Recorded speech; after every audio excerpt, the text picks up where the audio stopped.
What's up, everyone? Welcome to today's video. Welcome to the Video Game Fight School channel. Thank you very much for tuning in. So the game director for Gotham Knights, Jeff Eleanor, posted something on Twitter that has, in a sense been, I would say, appreciated by some of the members of our community because of how important it is for us to go back and look at these things. Now, this is something that some of you, even on this channel, you were commenting on. I saw some of your comments and, I was really impressed as to how the reactions have been based on some of the things that he said. And this is the timeline for Gotham Knights being in development. You see, in this tweet, he said, started work on Gotham Knights like 5.5 years ago. Can't believe it's almost out. One of the craziest things about game development is, you look at the development times and the development cycles. And you really have to pay very close attention to these things because they come up and they show up in different ways and forms because, you come to this point where we take it for granted. I take it for granted. Let me speak for myself. And I'm sure somebody might probably agree with me here. And it's easy to do so. But when you look at how long it takes for this artistic form to come to realization, especially on the larger scales, it does open your eyes to a different side of this reality. Thinking about, say, maybe other things like movies that they make in a matter of, less time, maybe months, possibly maybe a year, depending on how they're doing it. I think The Lord of the Rings or The Hobbit or so were shot in like 1 year. This was for like 3 movies or so. They basically pumped all those things into one 12-month calendar year or something a little bit more from some of the, documentaries that you watch. Yet a video game like Gotham Knights has been in production possibly even before Jeff Eleanor got to that studio at Warner Brothers Montreal. For those of you who don't know, I think the word is that he worked in Ubisoft, I think maybe at Ubisoft Montreal, but worked with Patrick Redding. And, these two worked on the Splinter Cell games. So their expertise was probably necessary for them to come into the studio and get a game shipped. One thing about many studios too is from time to time, it's hard for those studios to get games shipped if they don't have a lot of the experience. And for those of you who know, the leadership in Warner Brothers Games Montreal has changed.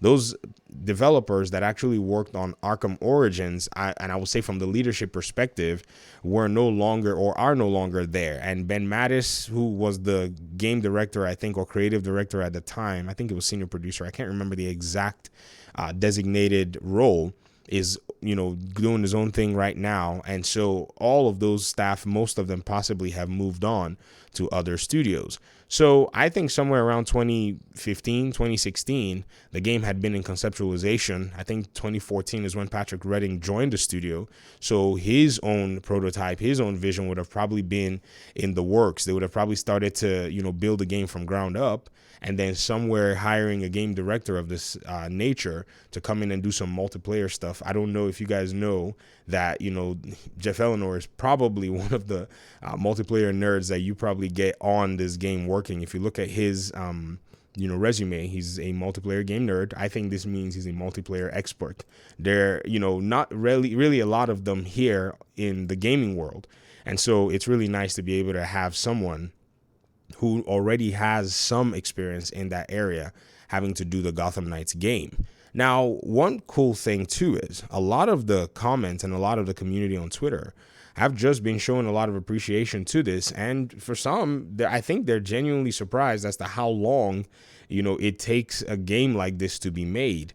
Because the crazy thing is, we come in and we talk about, these video games, we talk about how their impacts are. Sometimes we judge the video games based on some of the things that we want to see or whatever it is.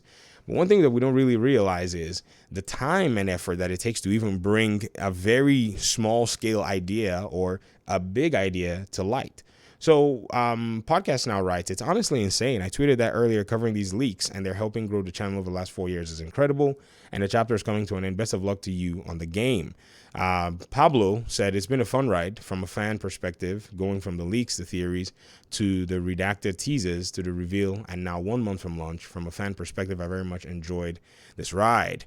Sinel says, it's been a long ride. Can't wait for the game to be out. Thank you so much for your work, for your hard work. And by the way, for those of you who may or may not know, these folk are audience members on our channel. Antoine said, we're almost there, brother. 30 days. My man, he ain't even waiting around. He's ready to play the game. Mr. M Life of Dreads pretty much says, you and your team at this point must be feeling some next kind of way. I'm sure this is some euphoric feeling, man. The journey you guys have gone through to get to this point with everything, genuinely happy for you. I must say it's been a crazy ride for us also. Congratulations. All roads lead to Gotham Knights. Red Hood GK says, just wow, that long ago, only a month until your vision becomes a reality. And we're all enjoying your hard work. I personally cannot wait for this game. So thank you and the whole team. And, just going down, you're just going to continue to see that, there are people who are genuinely looking forward to what this game has to offer, because in our community here, we have had to deal with the amount of a lot of things. I would point out the vitriol that this game has received. I will point out the doubts that the game has received, not knowing that around 2017, right in the face of games like the Justice League, right, or the Justice League, the game about the Justice League, Injustice 2 was, holding it down for the superhero game genre. Imagine looking at that game and saying, man, we need to come up with our own idea, because for the most part, Gotham Knights has received its criticism for going its own direction, yet NetherRealms went ahead and just did their thing. And sure, they got criticized, but not at the rate that the devs at Warner Brothers Games Montreal did get criticized. We have to point that out.